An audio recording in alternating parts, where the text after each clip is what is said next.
Hello दोस्तों, welcome back to my YouTube channel AIIMS notes and notes में आपका स्वागत है।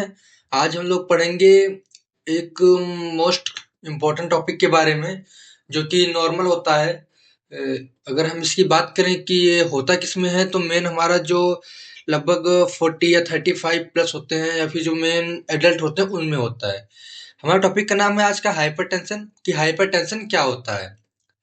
डेफिनेशन, अगर हम इसके डेफिनेशन की बात करें तो hypertension is a disease of vascular regulation in which elevation of arterial pressure above the normal range.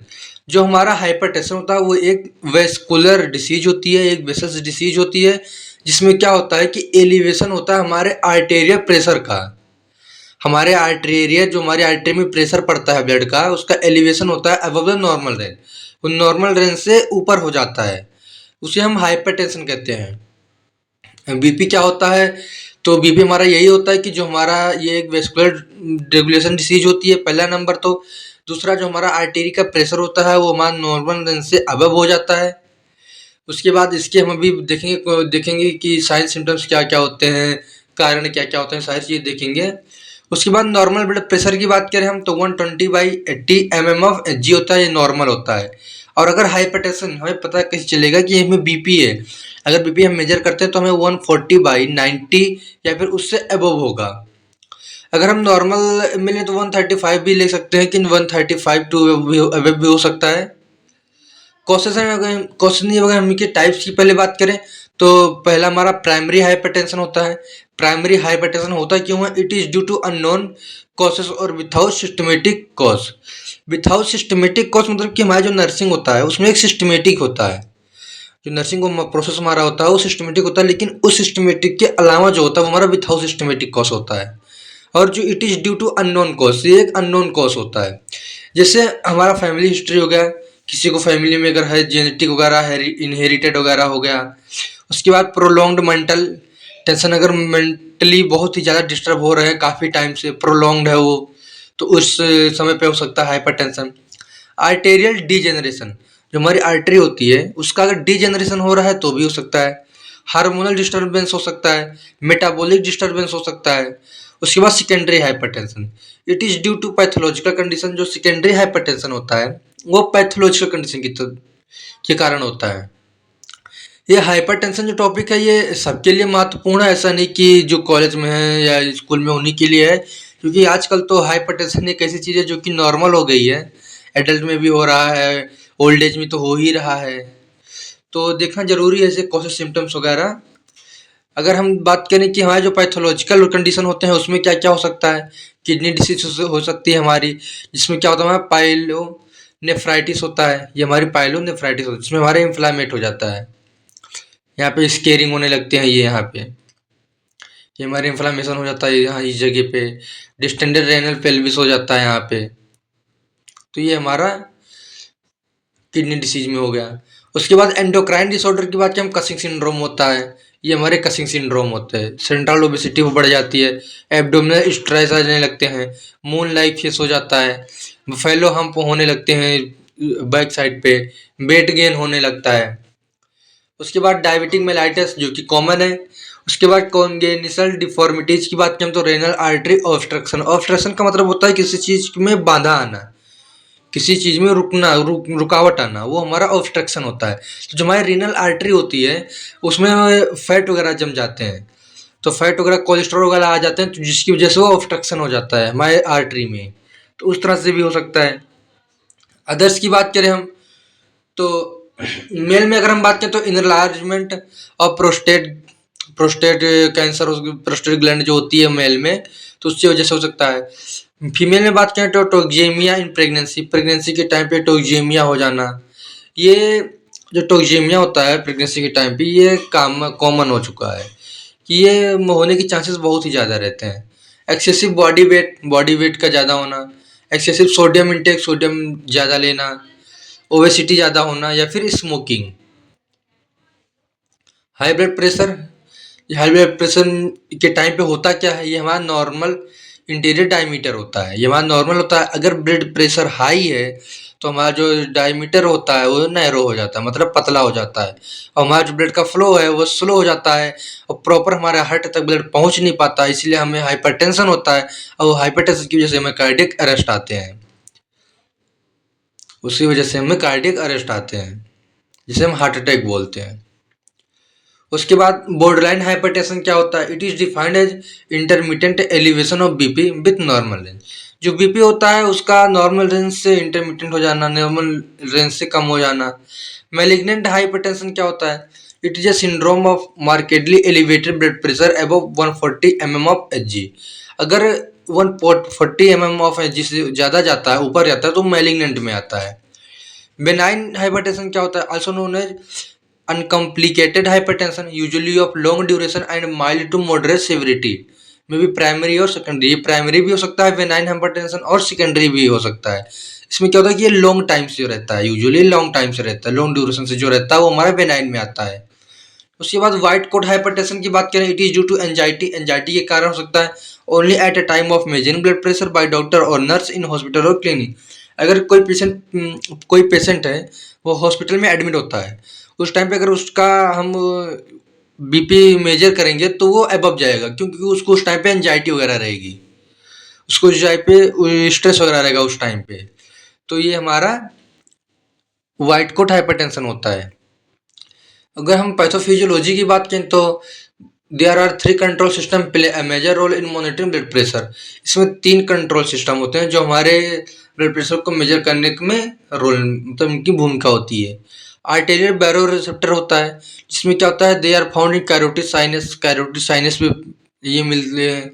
And walls of ventricles help to maintain BP, और ये जो हमारे होते हैं ये हमारे बीपी को मेंटेन करने में हेल्प करते हैं। Regulation of body fluid volume, जो बॉडी फ्लूइड का वॉल्यूम होता है हमारे, वो रेगुलेट होता है। ये कैसे होता है? Change in body fluid that affect systematic arterial pressure, जो हमारे बॉडी का फ्लूइड होता है वो चेंज होता है, जिससे हमारे जो सिस्टमेटिक आर्टेरियल प्रेशर होता है उस पर इफेक्ट पड़ता है। सिस्टमेटिक आर्टेरियल प्रेशर का मतलब होता है कि जो हमारी आर्टरी में ब्लड फ्लो होता है वो नॉर्मल होता है, सिस्टमेटिक होता है, लेकिन उस पर अगर कोई इफेक्ट पड़ेगा तो उसमें हमारे जो बॉडी में फ्लूइड होगा वो चेंज होगा, क्यों? क्योंकि प्रॉपर हमारे पूरे बॉडी में जो हमारा ब्लड है वो सर्कुलेट नहीं हो पाता उस टाइम पे। Abnormalities in transport of Na plus ion and water, हमारे जो Na सोडियम है, आयन्स होते हैं और जो वाटर होते हैं उनका ट्रांसपोर्ट नहीं हो पाता प्रॉपर। जो हमारे सोडियम होते हैं, पोटेशियम होते हैं, H2O होते हैं, वो ब्लड में इंक्रीज होने लगते हैं। उसके बाद हमारी ब्लड वैल्यू जो है वो इंक्रीज हो जाती है, और इससे हमारे ब्लड प्रेशर जो है वो इंक्रीज हो जाता है। The renin angiotensin system, angiotensin जो हमारे हार्मोन होते हैं उसका सिस्टम क्या होता है? रेनिन होता है। एंजियोटेंसिन फर्स्ट होता है, फिर एंजियोटेंसिन जो फर्स्ट, सेकंड एंड थर्ड होता है, उसमें क्या होता है कि increases sympathetic nervous system activity. जो हमारी सिंपैथेटिक नर्वस सिस्टम होती है उसकी एक्टिविटी इंक्रीज हो जाती है। वो क्या करती है? इनहिबिट कर देती है सोडियम एक्सक्रेशन को, और ये हमारे इंक्रीज कर देती है ब्लड प्रेशर को। साइन एंड सिम्टम्स की बात करें तो मॉर्निंग ऑक्सीपिटल हेडेक हो सकता है, फटीग लगेगा, डिजीनेस लगेगा, ब्लरिंग विजन होगा, प्रोटीन यूरिया होगा, हेमेट्यूरिया होगा, ब्लड इन यूरिन आएगा, कार्डियक अस्थमा भी होगा, एंजाइनल पेन होगा, इपिस्टैक्सिस होगा, नोज ब्लीडिंग मतलब, और पैल्पिटेशन होगा, टिनाइटस होगा, इसमें क्या होगा कि रिंगिंग इन ईयर्स, ब्रीथलेसनेस होगा, मतलब सांस लेने में दिक्कत होगी। हाइपरटेंशन के अगर कुछ इफेक्ट की बात करें हम तो ये स्ट्रोक वगैरह, loss of vision, kidney disease, bone loss, sexual problem, heart disease, depression and anxiety, this is the most common things in person and human. कि डिप्रेशन एंड एंजाइटी की वजह से ही, स्ट्रेस की वजह से ही सबसे ज़्यादा हाइपरटेंशन होता है प्रेजेंट टाइम में। डायग्नोस्टिक इवोल्यूशन की बात करें, बाई मेजरिंग बीपी मेजर करके पता कर सकते हैं। चेस्ट एक्सरे लेते हैं अगर हम बोले तो ईसीजी भी पता लेते हैं उसमें। Urine test, blood test, history collection, physical examination, ये हमारा नॉर्मल होता है, ये हमारा वेरेंगेट्स ये हमारा होता है। इसमें जैसे प्लेग है ना, प्लेग की मतलब कोलेस्ट्रॉल यहाँ पे जम जाते हैं, और जिससे हमारा ब्लड फ्लो है वो नॉर्मल नहीं हो पाता है यहाँ पे। ये हमारे हार्ट की आर्टरीज होती है, इसमें हमारे ब्लड कोलेस्ट्रॉल वगैरह, फैट वगैरह जम जाते हैं, जिसकी वजह से ब्लड फ्लो हमारा वो नॉर्मल नहीं हो पाता है। हार्ट को प्रॉपर ब्लड सप्लाई नहीं मिलती, जिसकी वजह से हमारा हाइपरटेंशन होता है और इसी वजह से कार्डियक अरेस्ट आते हैं, जिसे हम हार्ट अटैक बोलते हैं। कॉम्प्लिकेशंस की बात करें, हम हार्ट डिसीज हो सकता है, रेनल फेलियर हो सकता है, सेरेब्रल हेमरेज हो सकता है, एंजाइना पेक्टोरिस हो सकता है। मेडिकल मैनेजमेंट की बात करें, हम डायूरेटिक देते हैं, जिसमें हम क्या करते हैं कि यूरिन की फ्रीक्वेंसी को इंक्रीज कर देते हैं। इसमें फ्रोसोमाइड हमारा कॉमन होता है जो कि 20 mg दिया जाता है, और थियाजाइड जो होता है 40 mg दिया जाता है। ये जितने भी मेडिकल मैनेजमेंट है ये सिर्फ एजुकेशनल पर्पज के लिए है, इसको मतलब इन फ्यूचर में यूज नहीं करना है बिना डॉक्टर के कंसल्टेंट के। बीटा ब्लॉकर ड्रग्स देते हैं हम, इसमें प्रिवेंट करते हैं stimulation of beta adrenergic receptors को ऑफ सिंपैथेटिक नर्वस सिस्टम में जो होता है, because beta adrenergic receptors are responsible for vasoconstriction करवाने में मतलब रिस्पॉन्सिबल होता है। इसमें हम क्या देते हैं, एटेनोलोल देते हैं, बीटा जोलोल देते हैं, टाइमोलोल देते हैं और प्रोप्रेनोल देते हैं। मेन हमारा जो प्रोप्रेनोल है वो देते हैं।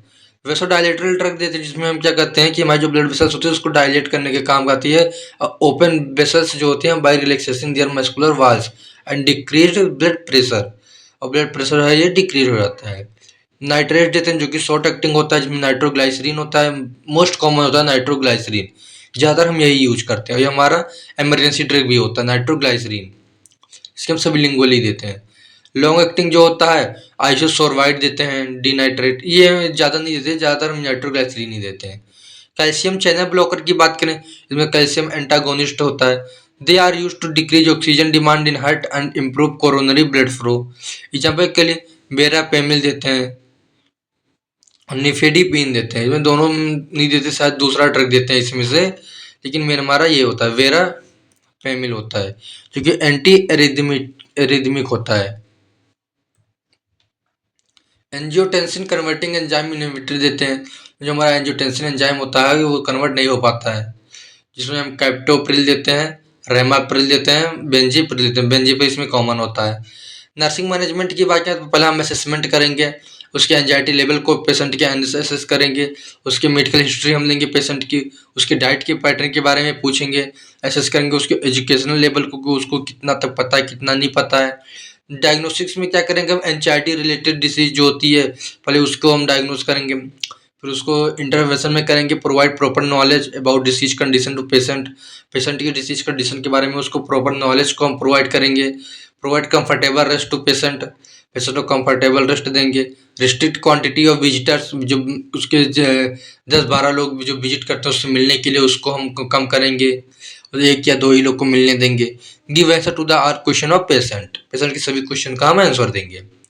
Knowledge deficit about disease condition, अगर उसे उस डिसीज के बारे में नॉलेज नहीं उस टाइम पे क्या करेंगे, प्रॉपर नॉलेज प्रोवाइड करेंगे उसकी डिसीज के बारे में पेशेंट को, और ट्राई करेंगे उसकी नॉलेज को इंक्रीज करने के लिए उस डिसीज के बारे में, ताकि उसको दोबारा से इन फ्यूचर डिसीज ना हो, अगर वो ठीक भी हो जाता है तो। Ultrasound in comfort related disease अगर कोई है उसको, उस टाइम पे उसको हम पिलो वगैरह प्रोवाइड करेंगे, वो कंफर्टेबल पोजीशन वगैरह देंगे ताकि वो मतलब कंफर्टेबल फील करे। उसके जनरल केयर करेंगे पेशेंट की, जनरल केयर में हमारा जो माउथ केयर वगैरह होता है, हेयर केयर वगैरह होता है, ये सब चीज़ें।